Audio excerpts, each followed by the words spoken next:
comment ça va? Super contente de te retrouver pour un épisode de podcast. Je suis vraiment, vraiment contente d'être là avec toi aujourd'hui. Et le sujet que j'ai choisi, c'est un sujet, en fait, qui m'habite depuis quelques jours. Ce matin, il était comme 6 heures du matin, je pouvais plus dormir. Puis on est en congé en fin de semaine et j'étais plus capable de dormir parce que j'arrêtais pas de penser à ça.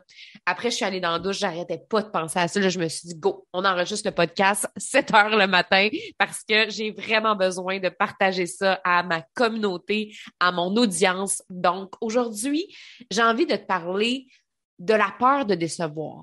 Et j'ai envie de te parler à quel point décevoir, c'est un sentiment qui n'est pas toujours agréable et des fois qui nous bloque dans notre succès.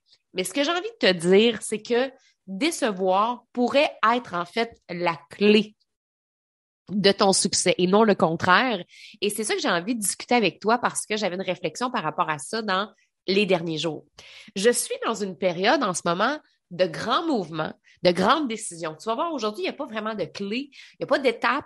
Je vais te partager un peu ce qui monte en moi. Peut-être qu'il va finir par avoir des clés parce que tu sais comment je finis toujours par à un moment donné donner des trucs, des outils, faire de l'enseignement. Mais mon but, c'est de te parler de ce qui m'habite beaucoup, beaucoup, beaucoup depuis les derniers jours. En fait, je suis dans une période de grands mouvements, de grandes décisions dans ma vie. Ça, tu le sais, depuis déjà plusieurs mois, c'est comme ça. On a quitté la maison. On est arrivé dans notre superbe maison à Elmer. C'est juste magnifique. Pour vrai, je suis vraiment contente. Je me sens super en paix avec ma décision d'avoir vendu la maison parce qu'on est très bien pour l'été. On est à 2 minutes de la plage, 2 minutes de la marina, 2 minutes de la piste cyclable. On va avoir un été vraiment incroyable. Ça va me permettre aussi de m'ancrer, de travailler sur mon entreprise, sur la suite que j'ai envie d'avoir dans mon entreprise, puis de pouvoir me déposer puis me reposer aussi un peu. Déjà, la réflexion a commencé quand je suis rentrée dans la nouvelle maison. Je me suis mis à avoir plein d'idées. Je me suis mis à penser au futur de Business Flyer. Je me suis mis à vraiment avoir plein, plein, plein d'affaires qui sont sorties. Puis, il y a beaucoup de possibilités aussi qui s'offrent à moi en ce moment. Beaucoup d'ouverture aussi. Et quand tu es en grand mouvement, ça signifie aussi, comme je viens de dire il y a de ça quelques minutes, grande décision. En ce moment, je le sens que ça bouillonne. En ce moment, je le sens que ça bouge. Puis, je te dirais que il y a beaucoup de positifs là-dedans. Mais là, cette semaine, commencé à me sentir un peu moins bien. J'ai commencé à me sentir un peu moins bien parce que je le sais que je vais avoir à prendre des grandes décisions qui vont emmener des déceptions chez les autres. Je sais que j'ai des décisions importantes à prendre pour la suite des choses. Tu sais, moi, en ce moment, dans ma nouvelle vie de nomade, je veux avoir plus de liberté. Quelque chose que j'ai réalisé dans les derniers mois, c'est que j'ai besoin d'encore plus de liberté pour vivre à l'extérieur de mon entreprise. Je suis une fille qui est passionnée depuis des années. J'ai mis énormément d'énergie dans ma business et j'ai mis cette énergie-là parce que ça me tentait de mettre cette énergie-là, parce que j'en avais envie aussi, puis parce que mon entreprise serait pas là si j'avais pas mis l'énergie que j'ai mis, si j'avais pas mis la fougue, si j'avais pas mis la passion. Mais en même temps, là, je suis rendue à une période où est-ce que ça grossit, puis ça grossit, puis ça grossit. Et les possibilités de grossir sont infinies, en fait. Tu sais, quand tu commences, là, dans une entreprise, au début, tu réalises pas tout ce qui peut arriver. Tu sais, moi, quand j'ai lancé Business Flyer, je savais à l'intérieur de moi qu'à un moment donné, ça allait devenir de plus en plus gros, puis j'avais le feeling que ça me permettrait de vivre ma vie de rêve, mais tu sais, c'était naïf, là. C'était comme un rêve que tu lances dans l'univers, puis tu te dis, oh, j'aimerais vraiment ça que ça arrive, puis il y a une partie de toi qui y croit vraiment profondément, puis l'autre se dit, bon, ça va-tu vraiment marcher? Puis là, à un moment donné, tu franchis ton premier 10 000 par mois, fait que ton premier 100 000. Là, tu fais waouh, hey, j'aurais jamais pensé faire 100 000, tu sais. Et là, après, tu franchis le 200 000. Puis là, tu fais oh my God, j'aurais comme jamais pensé faire 200 000. Et là, c'est 300 000. Et là, c'est 400 000. Et là, c'est 500 000. Et là, à un moment donné, c'est comme si tu dis tout est possible. Tout est possible. Il n'y en a pas de limite. Mais en même temps, est-ce que c'est ce que je veux? Est-ce que c'est ce que je veux? Continuer à faire grossir, continuer à faire plus d'argent? Pourquoi je fais ça? Est-ce que c'est ce que je veux? Est-ce que c'est nécessaire? Est-ce que ça contribue? Tu sais, fait que là, tu te poses plein de questions, puis je trouve ça simple de se poser toutes ces questions-là. Puis, tu sais, je sais pas si tu te souviens, mais en début d'année, moi, je t'avais dit, moi, je veux faire le million cette année. Moi, je veux faire le million cette année. Je suis en route vers le million. C'est ce que je m'étais dit. C'était mon objectif que je m'étais fixé au début de l'année. Puis je peux te dire que ça a pris le bord rapidement. Oui, je veux faire le million. Puis ça, c'est un de mes rêves, puis je veux le faire. Je veux le faire parce que pour moi, ça représente un rêve familial. Mon père rêvait de faire un million, puis c'est comme si c'était inaccessible, ce million-là. Moi, j'ai le goût d'être cette femme-là dans ma famille qui montre que c'est accessible pour montrer qu'on peut réaliser les rêves qu'on veut dans notre vie. Je suis en train de réaliser pas mal les rêves de mon père.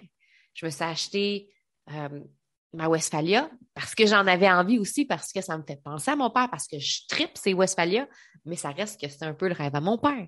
Et après, devenir nomade, mon père était nomade, mais en même temps, je me sens bien là-dedans parce qu'il est décédé, puis j'ai l'impression de retracer une partie de sa vie, de retracer une partie de sa route. Moi, ça me fait vraiment du bien de faire ça.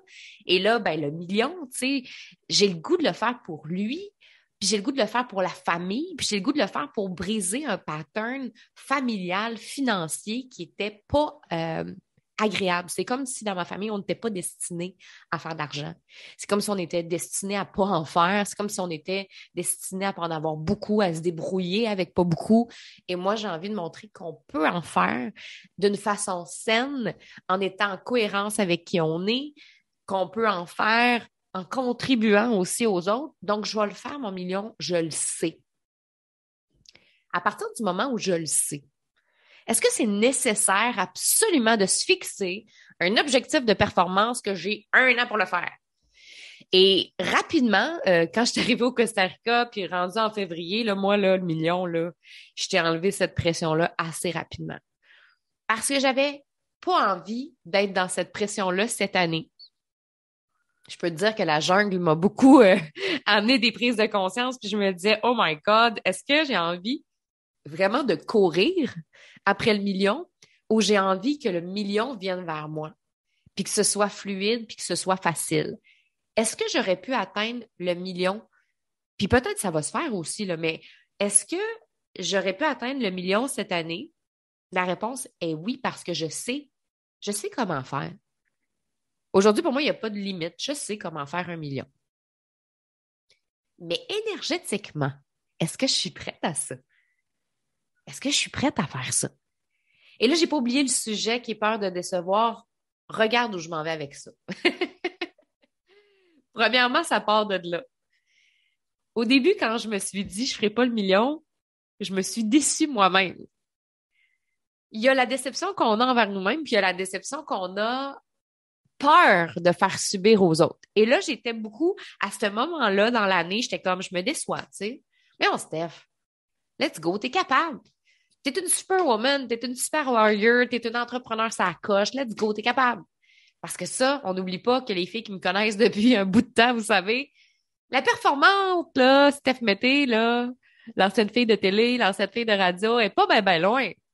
Donc, même si j'ai appris à m'éloigner un peu de ça, tu sais, des fois, c'est utile d'avoir cette partie-là de soi.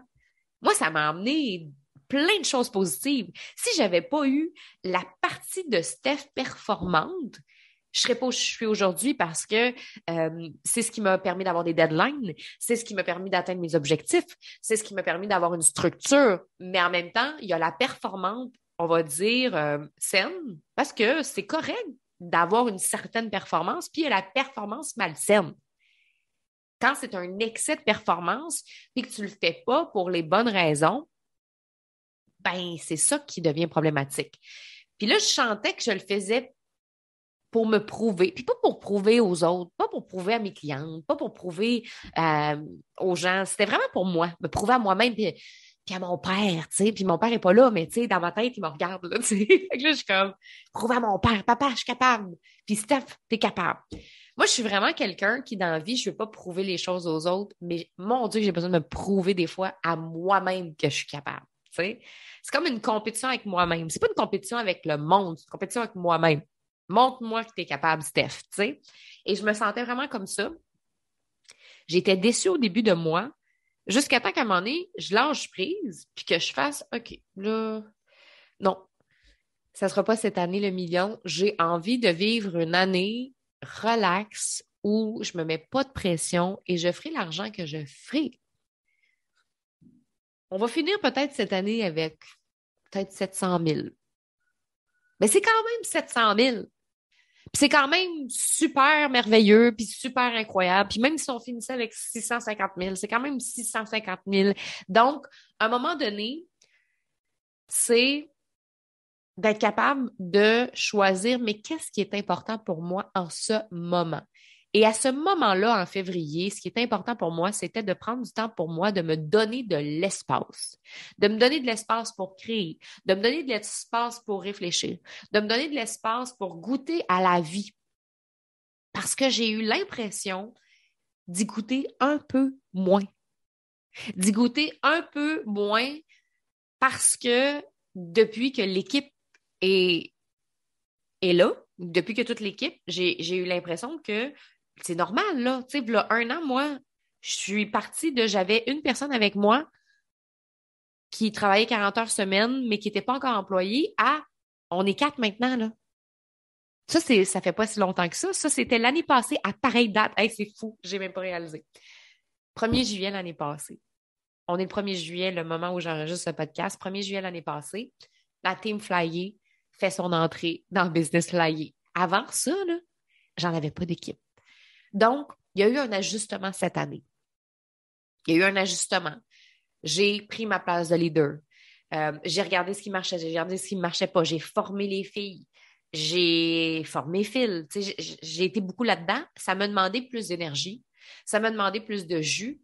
Puis là, aujourd'hui, un an plus tard, je me sens prête à laisser du lousse à tout le monde. Je me sens prête à laisser Marie-Ève avoir ses projets, laisser Émilie avoir ses projets, laisser Phil avoir ses projets et les gérer à 100% par eux-mêmes au sein de Business Flyer. Donc, je me sens dans une période où je veux déléguer. Déléguer encore plus parce que je délègue déjà, mais déléguer vraiment là, à un niveau que je fais confiance totalement et j'ai pas besoin d'être en arrière. J'ai envie d'avoir plus de temps pour créer, j'ai envie d'avoir de l'espace dans mon horaire, j'ai envie de respirer.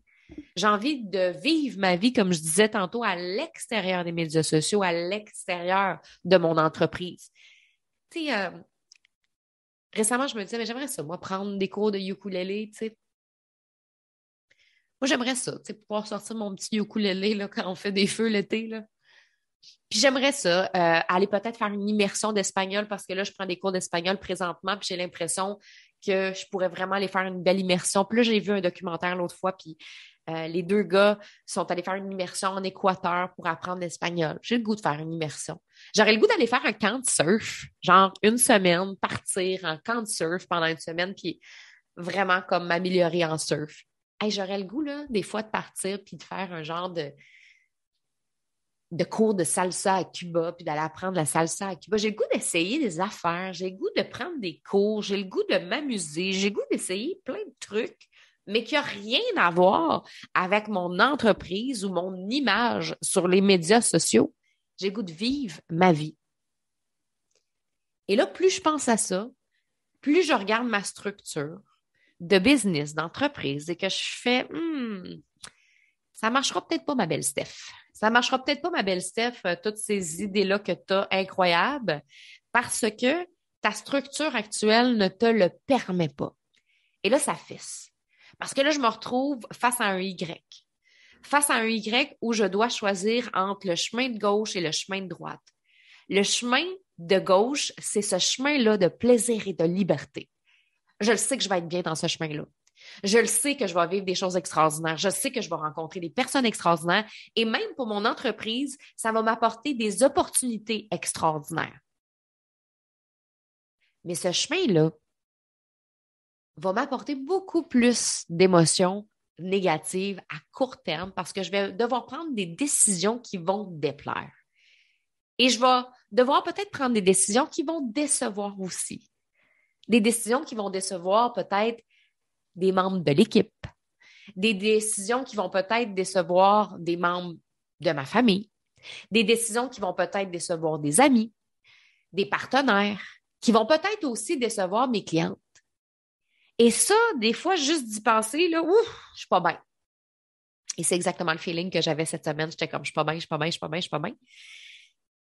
Et le chemin de droite, ça, c'est le chemin, en fait, qui te procure moins d'émotions négatives à court terme, mais qui est un peu le chemin du bonheur des autres où tu fais des sacrifices pour rendre heureux les autres. Ce chemin-là, quand je la regarde, ben, il y a une partie de moi qui se dit, ben, je veux être là pour les autres, puis je veux aider les autres, puis je veux que les autres soient bien autour de moi parce que ça a toujours fait partie de moi. Puis, si je le fais, il faut que je fasse des sacrifices qui me gossent, mais ça me procure, on dirait, moins d'émotions négatives à court terme parce que je fais plaisir aux autres. Mais à long terme, je suis pas bien. À long terme, je me sens pris dans une prison. À long terme, je me sens pas heureuse. J'ai pas la joie de vivre autant que si je m'en vais dans le chemin de gauche. Et j'ai fait un coaching là-dessus sur les communicatrices flyées. Si tu es une communicatrice flyée et que tu n'as pas écouté le coaching Mindset du mois de juin, j'ai parlé de ces deux chemins-là et de la façon que le cerveau gère ces deux chemins-là. La façon que notre cerveau gère les Y. Et ce que je parlais, c'est exactement ça. Quand tu prends de grandes décisions qui te rendent inconfortable, automatiquement, ça va te générer plus d'émotions négatives à court terme, mais à long terme, tu t'en vas probablement dans la meilleure direction. La meilleure direction qui va t'amener plus de joie, plus de bonheur, plus de liberté. Puis en même temps, il y a un côté où est-ce que, je l'ai déjà parlé dans d'autres épisodes de podcast, mais il y a un peu d'inconnu. Tu peux pas savoir vraiment. Il faut que tu sois prête à prendre la chance, il faut que tu sois prête à prendre le risque que ça fonctionne peut-être pas. Fait qu'il faut que ce soit fort à l'intérieur de toi, là, tu sais. Puis l'autre chemin, ben, c'est le chemin de ta zone de confort. C'est que ça va procurer beaucoup moins d'émotions négatives à court terme. Tu ne vivras pas autant de stress puis d'anxiété que si tu prends l'autre décision à gauche, mais en même temps, à long terme, tu vas te sentir de moins en moins bien. Puis tu vas peut-être même regretter certains choix puis certaines décisions. Moi, je suis une fille qui est vraiment à l'écoute de ce que je veux aujourd'hui. J'ai beaucoup appris à être dans le moment présent de qu'est-ce que je veux vivre aujourd'hui. Parce que j'entends tellement d'histoires. On dirait que ces temps-ci, c'est pire. Vu que je suis dans une période de grand mouvement, c'est comme si j'entends plein d'histoires qui viennent me chercher, là, tu sais, comme une femme que je connais qui a le cancer du sein. J'ai entendu une histoire l'autre fois d'un homme qui est décédé en allant faire du vélo avec son ami. Une autre histoire de quelqu'un qui est tombé malade. Tu sais, j'entends des histoires de gens qui décèdent ou de gens qui tombent malades. Puis là, je ne veux pas rentrer dans quelque chose de négatif, mais c'est comme si en ce moment, j'entends beaucoup ces histoires-là. Probablement que mon cerveau est très alerte à ce genre d'histoire-là parce qu'il y a une partie de moi qui se dit profite-en là, genre. Qu'est-ce que tu veux faire là? Puis tu sais, moi, là, j'ai pas une super bonne relation avec la mort. Il y en a que oui, pas moi. Il y en a que oui, pas moi.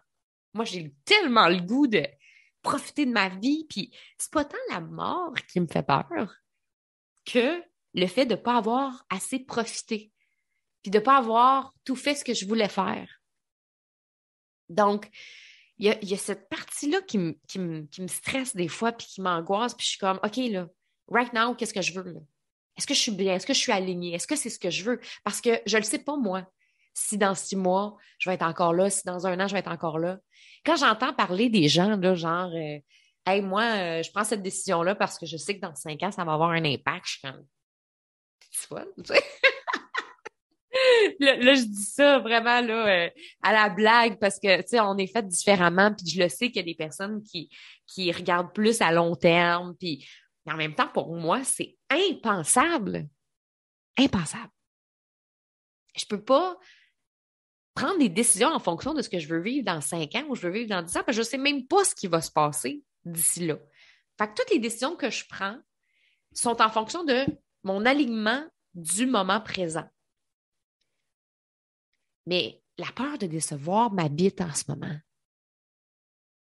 La peur de décevoir m'habite, puis j'étais avec mon coach hier, puis on jasait de ça, puis je le sais exactement les décisions que je dois prendre. Je le sais exactement comment faire. Je sais c'est quoi les solutions. Je sais c'est quoi les actions à prendre en place. Je le sais exactement qu'est-ce que je dois faire. Et là, moi, je posais des questions comme comment je peux faire ci, comment je peux faire ça. Puis là, je réalisais en jasant avec mon coach que crime, j'ai pas besoin de ces réponses-là, je les ai. En fait, c'était plus comment gérer ma peur de décevoir. C'était vraiment plus ça, la vraie de vraie question. Parce que moi, je suis comme, oh, je sais pas comment je vais faire ci, je sais pas comment je vais faire. Mais oui, je le sais comment. Je sais comment faire. On le sait comment. Il y a une partie qu'on sait. Tu sais, quand tu veux prendre une décision pour ton entreprise, mettons, tu veux couper un service ou tu veux réduire tes heures ou tu sais, peu importe, là. Tu le sais exactement quoi faire. Tu le sais qu'il faut que, mettons, tu enlèves ce coaching-là, que tu enlèves ça dans ton horaire, que tu enlèves cet engagement-là, peut-être que tu as pris avec certaines personnes. Tu le sais que c'est ça que tu as à faire. Tu le sais que c'est ça qui va te libérer. C'est pas le comment. C'est pas comment faire. C'est comment gérer la peur de décevoir. C'est vraiment ça. Et honnêtement, décevoir, c'est nécessaire à notre succès. Décevoir, c'est clairement nécessaire à notre succès parce que c'est impossible presque de ne pas décevoir quand on prend des décisions qui ont un impact sur les autres. Parce que ce serait tellement facile si les décisions que j'ai à prendre présentement étaient juste moi envers moi-même. Ce serait vraiment facile.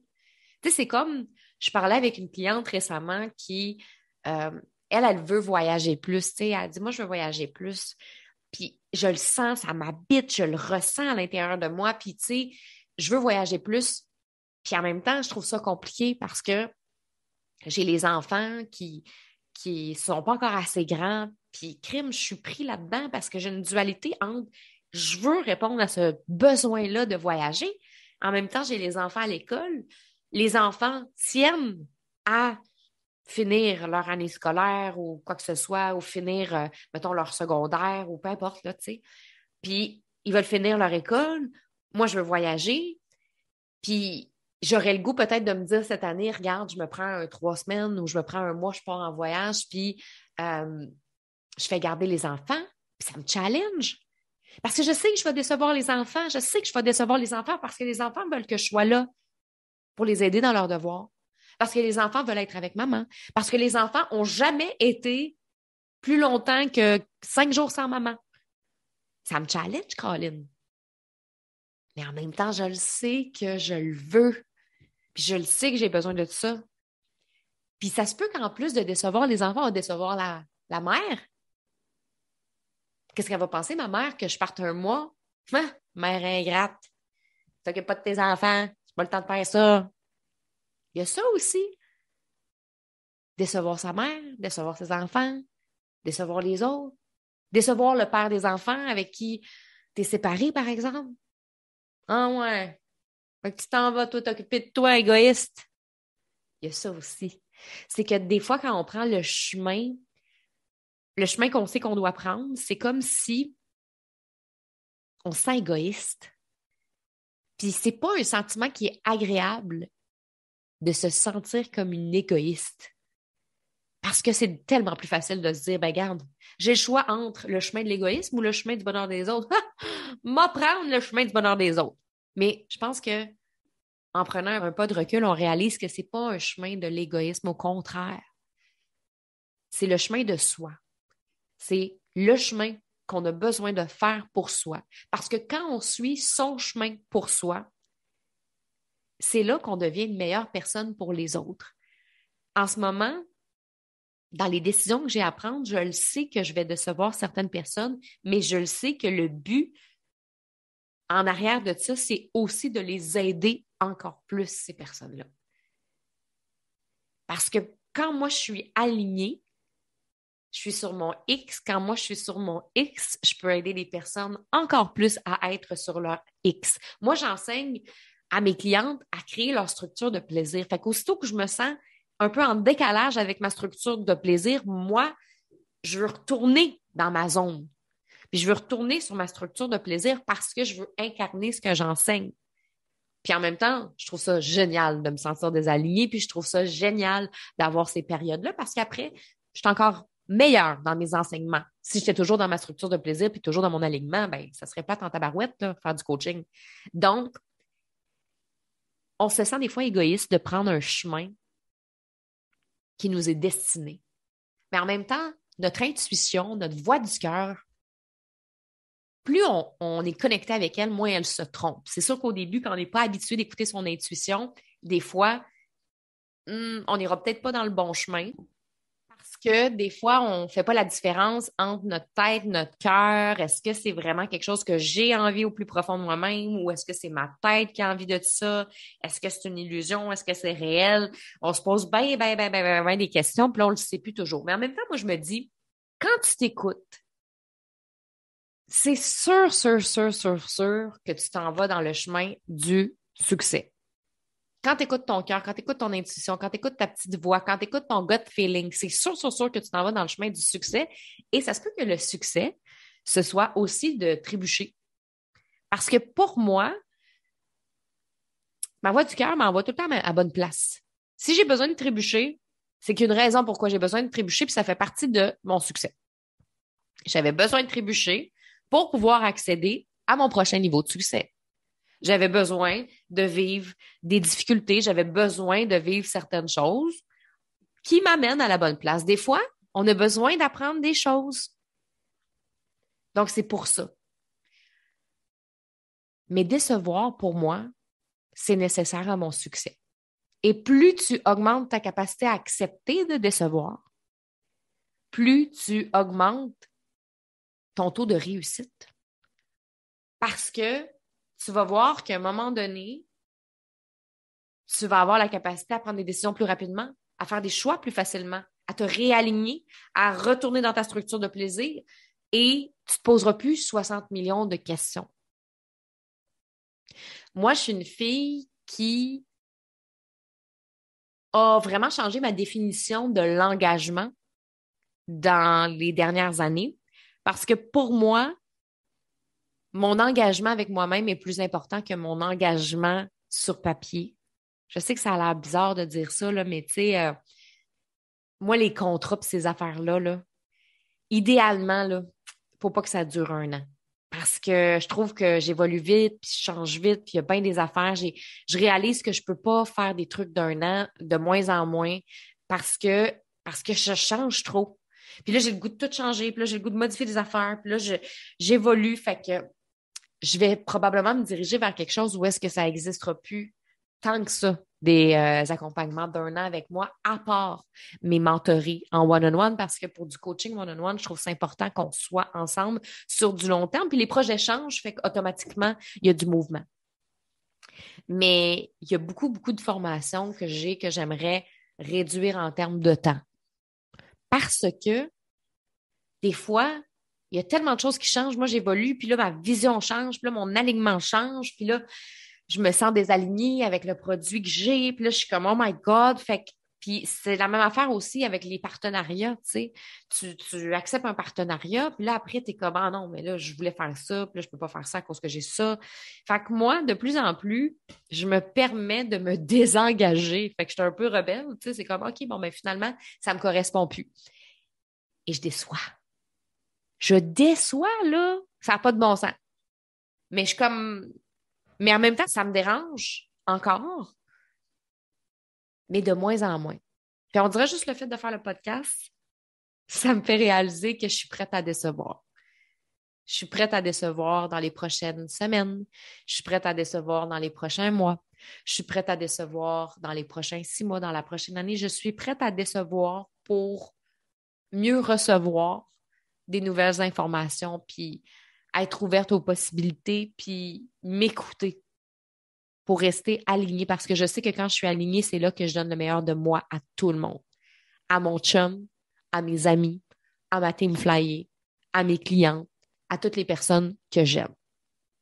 Je pense sincèrement que décevoir, c'est aussi accepter qu'on ne plaira pas à tout le monde, puis que c'est OK comme ça, puis que ça fait partie de la vie, puis que si on veut continuer d'avoir une entreprise où on se sent bien, si on veut continuer d'avoir une entreprise qui grossit, si on veut continuer d'avoir une entreprise qui est alignée avec notre why, avec notre mission, c'est nécessaire d'accepter de décevoir. Puis à un moment donné, plus on l'accepte, plus ça nous permet d'aller dans des chemins qui nous amènent vers des choses complètement inattendues. Je suis vraiment dans une vague, je suis vraiment dans une période de vie où je suis prête à prendre des risques. Je suis prête à prendre des risques pour vivre la vie que je veux. Je suis prête à prendre des risques pour être dans la joie aujourd'hui. Je suis prête à prendre des risques pour avoir du fun. C'est comme si je regarde toutes les structures, tous les systèmes, tout ce qui se passe dans le monde, puis je me dis, OK, ça, c'est juste des contraintes. Ça, c'est juste de l'argent. Ça, c'est juste une façon de faire. Ça, c'est juste, tu sais, je suis comme, moi, qu'est-ce que je veux aujourd'hui? Si j'enlève tous les systèmes, toutes les structures, toutes les contraintes, toutes les façons de faire, je veux quoi aujourd'hui? Et ça va peut-être emmener mon entreprise dans un gros mouvement, puis c'est parfait, je suis prête à vivre avec. Je suis prête à vivre avec parce qu'en ce moment, je suis dans une période où j'accepte de décevoir.